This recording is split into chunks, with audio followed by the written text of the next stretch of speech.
Wir benötigen Baumwollseil mit einer Dicke von 4 mm, Haarspray oder Haarlack, eine Schere, einen Kamm und einen Stock. Dann schneiden wir uns unterschiedlich lange Stränge zurecht. Einmal 8 Stück mit einer Länge von 2,40 Meter, 6 Stück mit einer Länge von 60 cm und dann nochmal 22 Stränge mit einer Länge von 40 cm. Als nächstes befestigen wir uns die 8 Stränge mit der Länge von 2,40 Meter an unseren Stock. Das heißt, wir nehmen die in der Mitte und befestigen die jetzt so, dass wir die Schlaufe nach hinten legen und durch die Schlaufe die 2 Enden durchziehen und das dann so befestigt ist. Jetzt beginnen wir zu knüpfen, und zwar nehmen wir uns von dem 8. Strang von links diesen Strang heraus, das wird nämlich unser Leitfaden. Wir halten den Leitfaden immer in die Richtung, wo die Knotenabfolge entlang laufen soll, und unsere Knotenabfolge läuft von der Mitte nach rechts unten. Und zwar legen wir den Leitfaden über die restlichen Schnüre und nehmen uns dann die nächste Schnur und legen den erstmal über den Leitfaden und dann durch diese Schlaufe durch. Und dann halten wir den Leitfaden stramm und ziehen den Knoten hoch und machen das Ganze nochmal.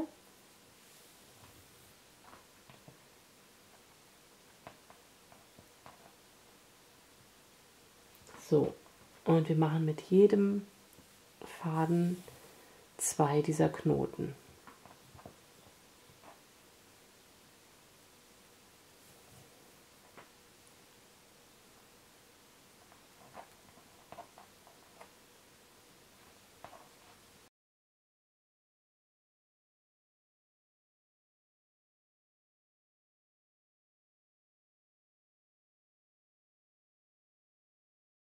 Wenn wir jetzt mit der Knotenabfolge fertig sind, lassen wir die 8 Stränge jetzt hier rechts liegen und nehmen uns den nächsten Faden. Dieser wird jetzt unser Leitfaden, das ist der quasi aus dieser Knotenabfolge herauskommt. Und dann machen wir das Ganze spiegelverkehrt, das heißt, wir nehmen den nächsten Faden, legen den über den Leitfaden und machen jeweils 2 Knoten.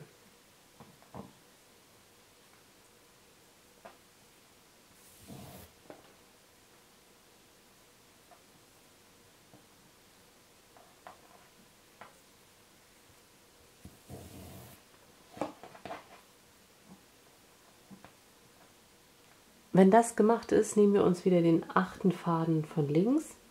Der wird wieder unser Leitfaden und dann setzen wir genau darunter nochmal eine Knotenabfolge.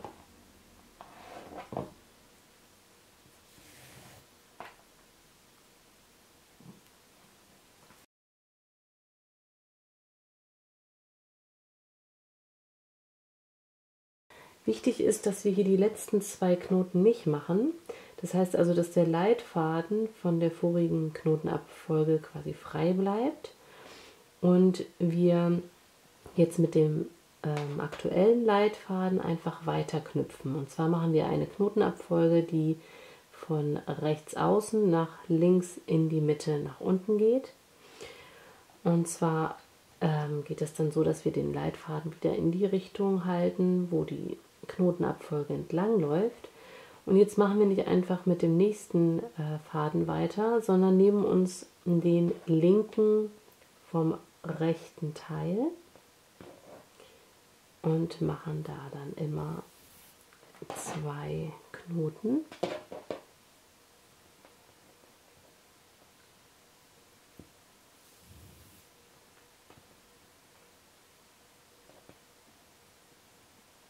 So, und dann nehmen wir den nächsten Faden, also arbeiten wir uns hier von außen nach innen weiter.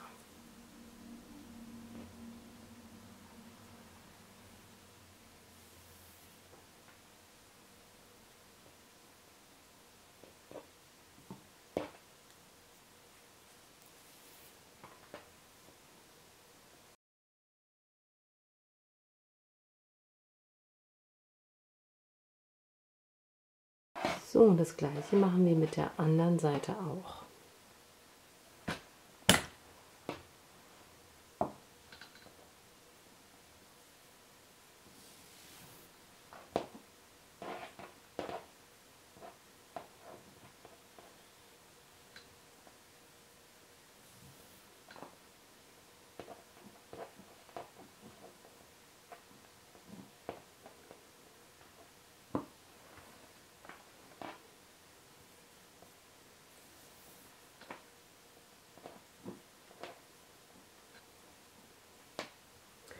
So, wenn wir auf beiden Seiten das gleiche jetzt geknüpft haben, machen wir jetzt auf der Seite einfach weiter. Also das bleibt unser Leitfaden und damit knüpfen wir einfach noch 2 weitere Knoten, sodass sich das Ganze verbindet.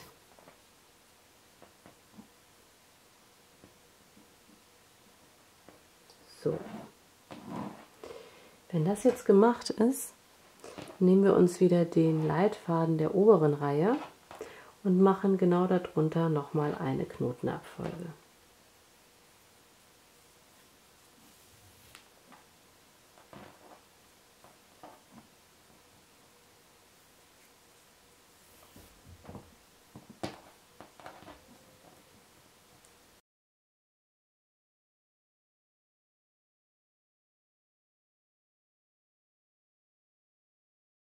So, an dieser Stelle hören wir erstmal auf mit dem Knüpfen, weil das ja unser Leitfaden bleibt von dieser inneren Knotenabfolge. Und dann machen wir hier oben auf der anderen Seite erstmal weiter.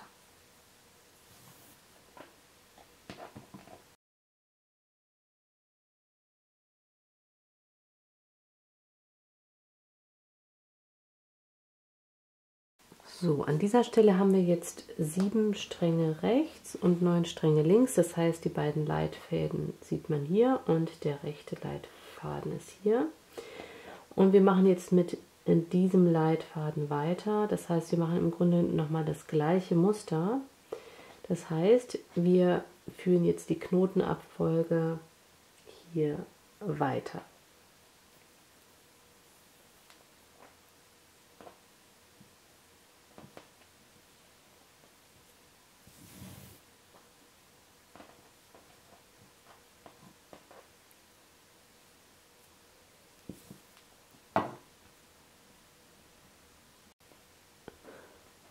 So, wenn wir hier rechts jetzt angekommen sind, nehmen wir uns jetzt den Leitfaden von dieser Knotenabfolge und machen da auch weiter, einfach bis wir da angekommen sind. Nur die letzten 2 Knoten werden wieder nicht gemacht. Wenn wir das jetzt soweit gemacht haben, legen wir uns 8 Stränge nach rechts und 8 nach links. Und jetzt sehen wir, dass die 2, also der 8. und der 7. Strang von links, die beiden Leitfäden von diesen beiden Knotenabfolgen sind. Das heißt, wir nehmen den 7. Strang erstmal, weil das der Leitfaden der oberen Knotenabfolge ist, und machen da einfach weiter, wie gehabt, eine Knotenabfolge nach außen.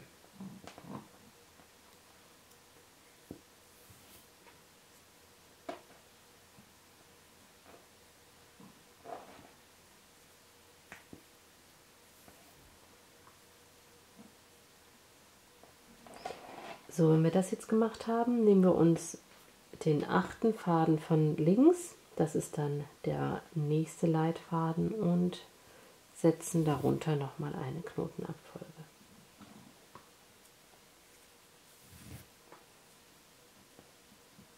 An diesem Punkt machen wir jetzt genau das gleiche, was wir hier oben gemacht haben. Also wir führen die Knotenabfolge wieder nach unten in die Mitte. Das heißt, erst mit dem inneren Leitfaden und nehmen dann immer erstmal den mittigen Leitfaden und arbeiten uns dann nach außen.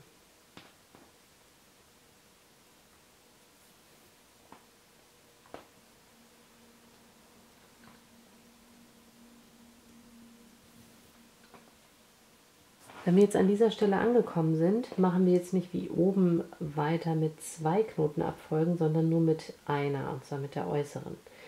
Das heißt, wir können hier den Leitfaden auch nochmal verknoten.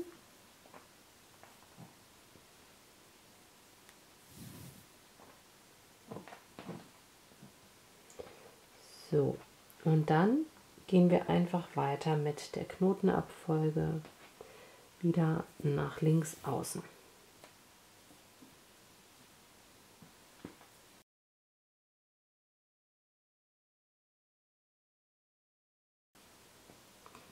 So, die äußeren 3 Stränge lassen wir einfach links liegen und gehen jetzt mit der Knotenabfolge wieder in die Mitte nach unten.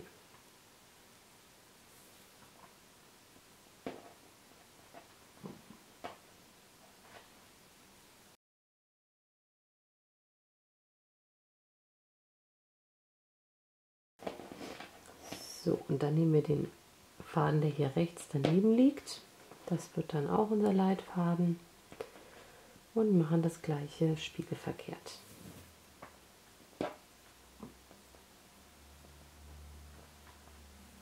Als nächstes setzen wir noch ein paar Knotenabfolgen drunter.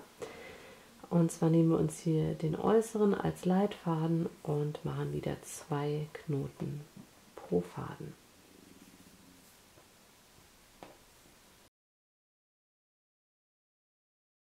Bei der nächsten Knotenabfolge lassen wir den äußeren Faden aus und nehmen den nächsten als Leitfaden.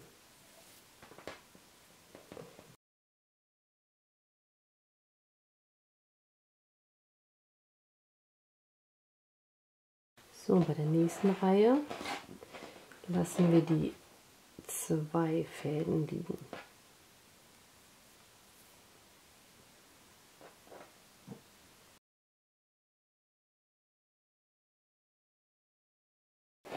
So, jetzt kommt noch die letzte Knotenabfolge und da lassen wir dann immer 3 Fäden liegen und knüpfen nur mit diesen 4 Fäden.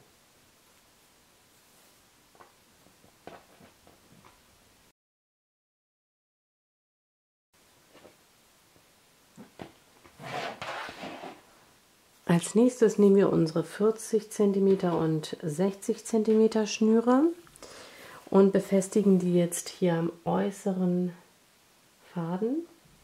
Und zwar befestigen wir hier 4, da 6 und hier unten nochmal 4 Stränge.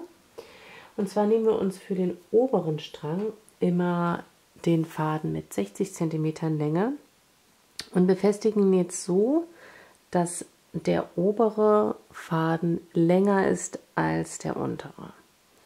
Also wir legen uns den quasi so hin und nehmen ihn dann hier und befestigen den Faden genauso wie wir hier die Fäden oben befestigt haben.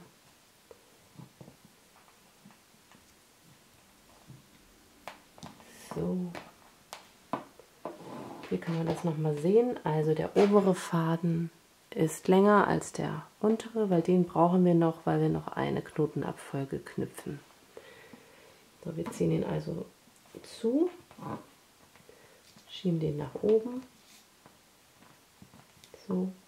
Und dann nehmen wir für die weiteren 3 Schnüre einfach unsere 40 cm Schnüre und die greifen wir in der Mitte und befestigen die auch ganz normal an dem äußeren Faden.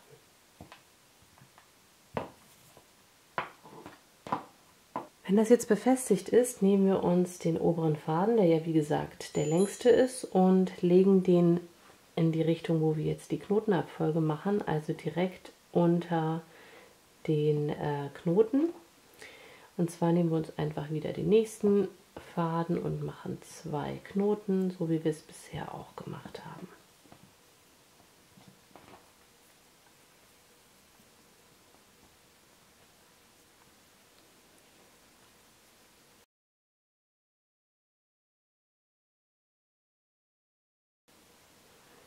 Das gleiche machen wir jetzt hier auch, nur mit dem Unterschied, dass wir hier 6 Schnüre anbringen.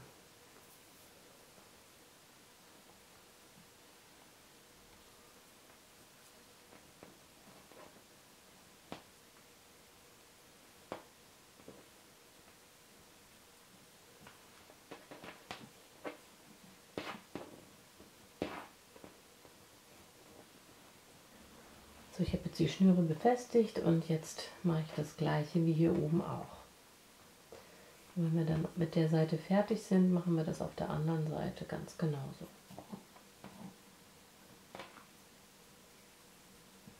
So, hier lassen wir einfach die 3 Schnüre liegen, die hier ausgelassen wurden, und machen mit den letzten 4 auf dieser Seite weiter.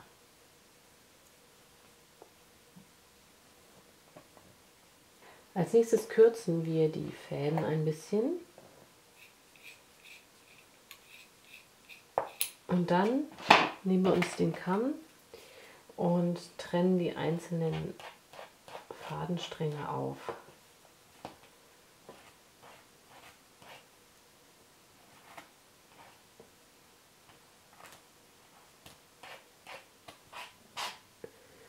So, wenn wir das gemacht haben, nimmt man sich eine Schere und schneidet das Ganze zurecht.